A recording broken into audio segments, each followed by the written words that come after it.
আপনি সেনজেন দেশগুলোতে যাবেন নাকি সার্বিয়াতে যাবেন? আমাকে যদি পছন্দ করতে বলা হয় আমি অবশ্যই সার্বিয়া বেছে নেব। কারণ কি?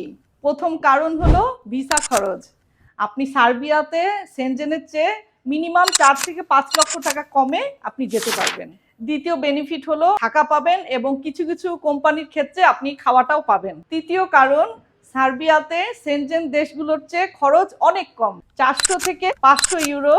সাধারণত সেনজেন দেশগুলোতে স্যালারি একটু বেশি হয়ে থাকে। সেনজেন দেশে যে পরিমাণ খরচ সে তুলনায় 400-500 ইউরো বেশি কিছু নয়। সার্বিয়াতে অনেক দ্রুত আপনি সিটিজেনশিপ পেয়ে যাবেন। সবচেয়ে আকর্ষণীয় বিষয় হলো আপনি সার্বিয়াতে 6 মাস কাজ করে স্যালারিটা সেভ করে আপনি ওই টাকাটা দিয়ে বৈধভাবে সেনজেনভুক্ত দেশে আপনি চলে যেতে পারবেন। আমরা সার্বিয়ার কাজগুলো অতি দ্রুত গ্যারান্টি সহকারে করে থাকি। যারা যারা আগ্রহী আমাদের সাথে অতি দ্রুত যোগাযোগ করুন। ভালো থাকবেন। আল্লাহ হাফেজ।